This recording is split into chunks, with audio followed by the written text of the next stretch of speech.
boa noite e bem-vindo ao Noite em Forks, o podcast para quem nunca superou a saga Crepúsculo. Porque, vamos ser sinceros, se você tá aqui, você também nunca saiu de Forks.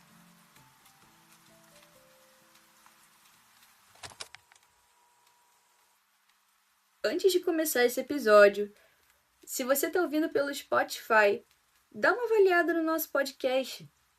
E se quiser, deixe o seu comentário. Se você estiver ouvindo pelo YouTube, não esquece de deixar o like no vídeo e se inscrever no canal. Ah, não esquece de me seguir nas redes sociais. É @noiteinforks em todas elas. Vamos pro episódio de hoje?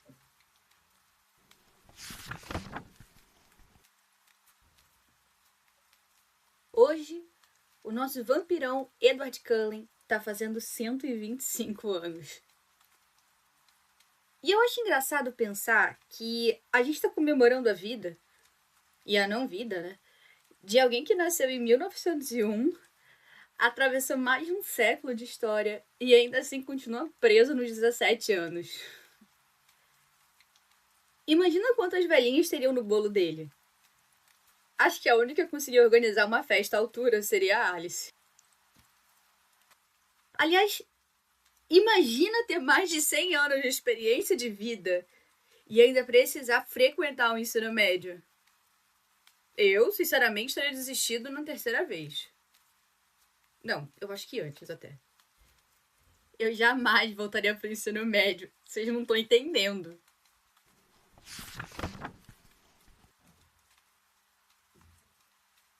Quando a gente pensa no Edward, geralmente a primeira coisa que vem na nossa cabeça é o romance com a Bella.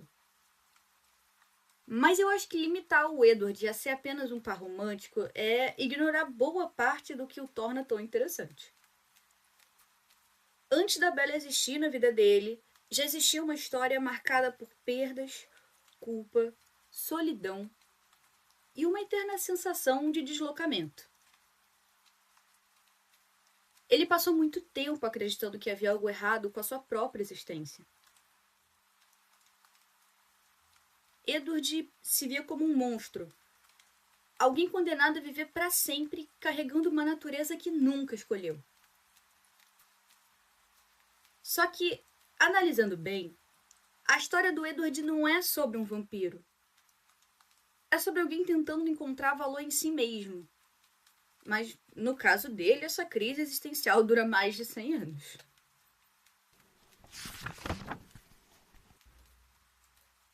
Uma das coisas que mais me chama a atenção no Edward é o quanto ele é contraditório. Ele é extremamente forte fisicamente, mas emocionalmente é super vulnerável. Edward consegue ouvir os pensamentos de praticamente qualquer pessoa, mas não consegue entender completamente os próprios sentimentos. Ele nunca foi perfeito. Na verdade, ele passa boa parte da saga tentando descobrir como ser melhor e falhando algumas vezes no caminho, principalmente em Lua Nova. Mas acertando demais também.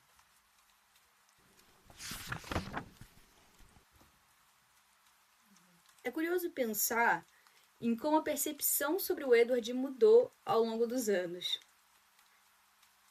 Quando o Crepúsculo estava no auge, muita gente enxergava apenas o lado romântico dele. O vampiro misterioso, o príncipe encantado, o garoto perfeito. Mas aí o tempo passou. Os fãs cresceram e as discussões e interpretações mudaram. Hoje, a gente consegue olhar para ele de uma forma mais completa, com qualidades e defeitos.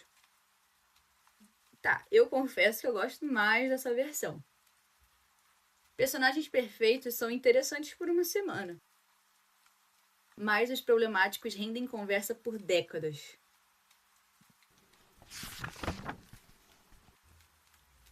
Se existe um fator que transformou completamente a maneira como muitos fãs enxergam o Edward, foi o lançamento de Sol da Meia-Noite. Durante muito tempo eu achei que o Edward era misterioso. Aí eu li Sol da Meia-Noite e descobri que ele não era misterioso coisa nenhuma. Que ele só tava em pânico o tempo todo. E eu confesso que se eu não pudesse dormir, eu também viveria em pânico.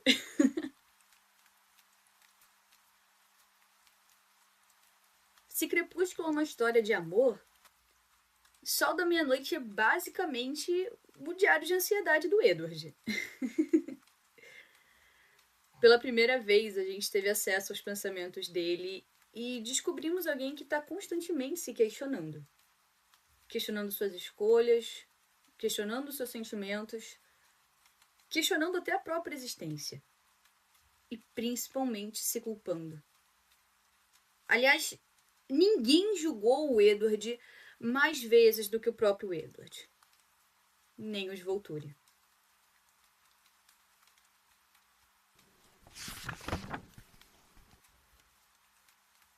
Tá, mas por que será que o Edward continua sendo tão querido? Olha, eu poderia dizer aqui que talvez seja porque ele represente uma fantasia romântica, ou talvez seja porque ele esteja ligado à nostalgia, mas, na minha opinião, por trás de toda a mitologia dos vampiros, tem algo que é muito humano nele. O medo de não ser suficiente, o medo de perder quem amamos, a dificuldade de aceitar a si mesmo.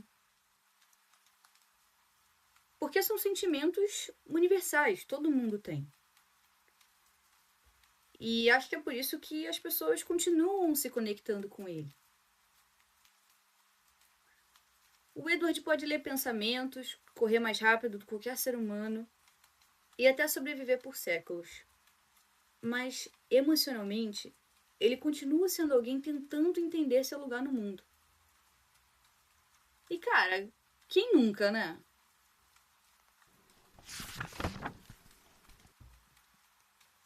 Edward, você passou décadas acreditando que a sua existência era um erro, mas acabou se tornando parte da história de bilhões de pessoas. Você ajudou leitores a se apaixonarem por livros, inspirou amizades, comunidades e discussões que já duram quase 20 anos.